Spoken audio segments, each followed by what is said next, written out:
Imagine the trenches. Cold, mud everywhere, artillery exploding in the distance.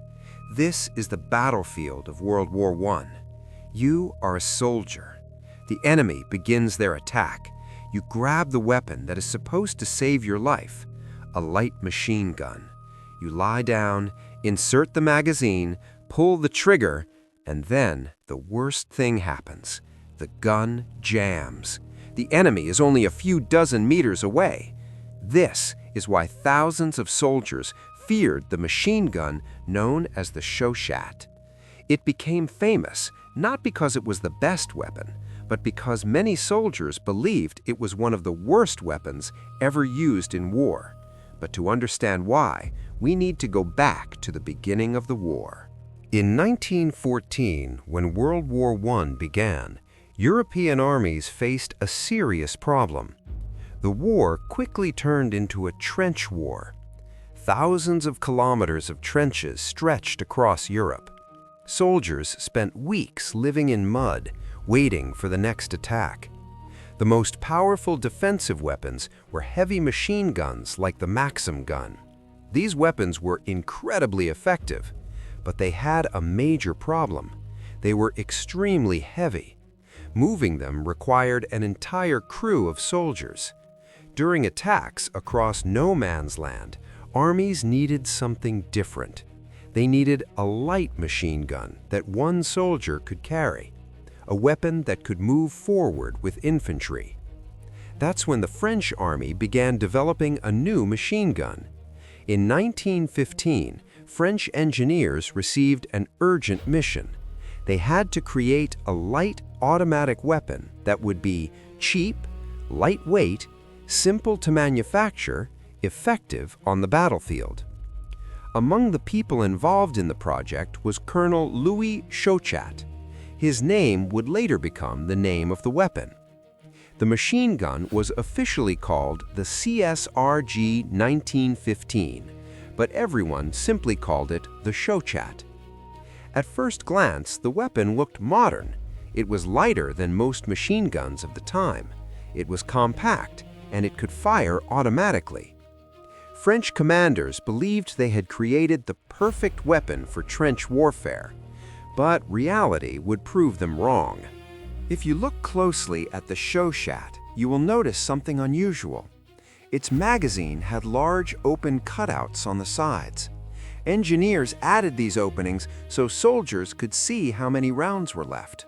On paper, it seemed like a smart idea, but on the battlefield, it became a disaster.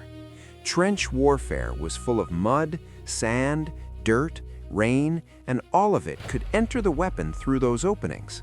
Once dirt got inside the mechanism, the gun could easily jam. The first Chauchat machine guns were sent to the front lines.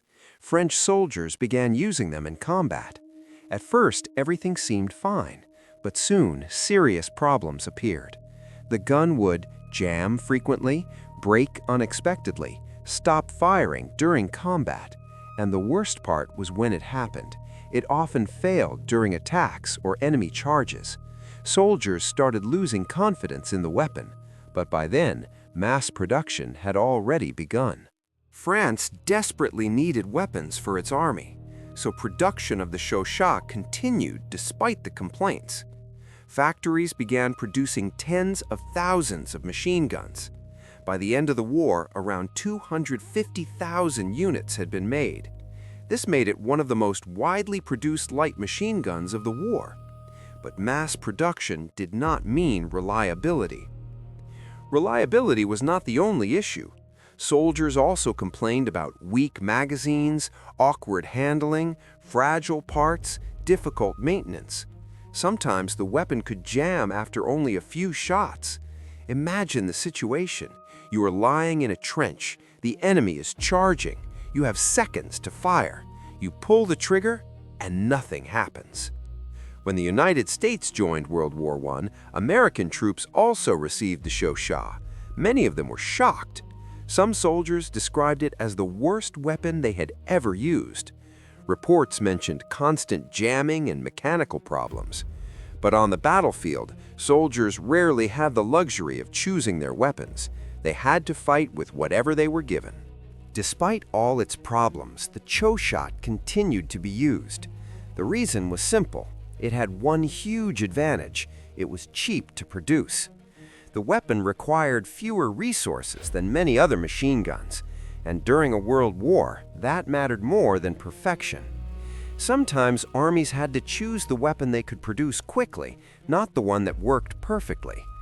Over time, the Chauchat developed a terrible reputation among soldiers. They didn't fear the gun itself, they feared the moment it might fail.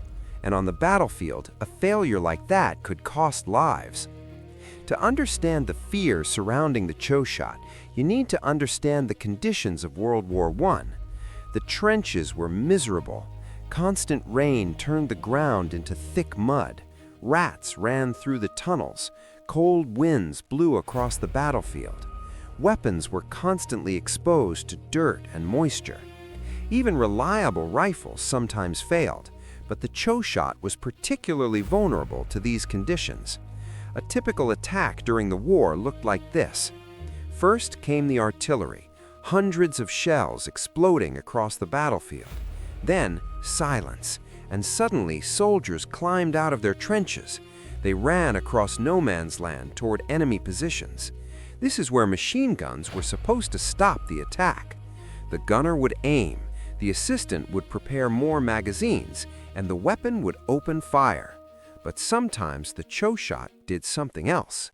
The gun would fire a few shots, then suddenly stop. The bolt stuck, a cartridge jammed, the magazine shifted. Under enemy fire, the gunner had to fix the weapon as fast as possible, but every second felt like an eternity. Sometimes the gun could be repaired quickly, sometimes it couldn't. Machine gunners rarely worked alone. They had assistants who carried ammunition and helped maintain the weapon. When the Chauchat jammed, both soldiers had to react quickly. Sometimes they had to repair the weapon under fire. It was dangerous work, but without the machine gun, their unit could lose its main defense. Despite its reputation, the Chauchat was not entirely useless. It had some advantages. It weighed about 9 kilograms, which was relatively light for a machine gun of that era. Compared to the heavy Maxim gun, it was much easier to carry. A single soldier could move it across the battlefield. This made it useful during infantry advances. Over time, soldiers learned how to work with the weapon. They tried to keep it clean. They protected the magazines from dirt. Experienced gunners even developed their own techniques for maintaining it. In skilled hands, the Chauchat could actually perform reasonably well. One of the most problematic versions of the Chauchat was produced for American troops. It was redesigned to use a different cartridge. Unfortunately, the modification caused even more reliability issues. Some magazines were poorly manufactured. As a result, jams became even more common. American officers filed many complaints about the weapon. Despite its reputation, the Chauchat was used extensively. France produced about 250,000 units. That is a massive number for the time. Many soldiers successfully used the weapon in combat. Some historians believe its terrible reputation may have been partly exaggerated. History tends to remember extremes, either the best weapons ever created or the most problematic ones. The Chauchat fell somewhere in the middle. It was widely used, cheap, sometimes effective, but its flaws were too obvious to ignore, and those flaws made it famous. When World War I ended, armies analyzed their battlefield experience. They realized that light machine guns were the future of infantry warfare, but the Chauchat design was not continued. Engineers began developing more reliable machine guns. Today, the Chauchat remains an important part of military history. It represents how wartime pressure forces engineers to create solutions quickly. Sometimes those solutions are imperfect, but they still shape the future. The idea of a portable machine gun for infantry became standard in armies around the world. Imagine that soldier in the trench again. He holds his machine gun. He knows it could save his life, but he also knows it might fail. And that fear is what made the Chauchat legendary. Not the most glorious legend, but one of the most unforgettable. But the Chauchat wasn't the only weapon soldiers feared. Some rifles in history were so bad that soldiers refused to use them at all. And the story of one of those weapons is even more unbelievable. If you want to see that story in the next video, let me know in the comments.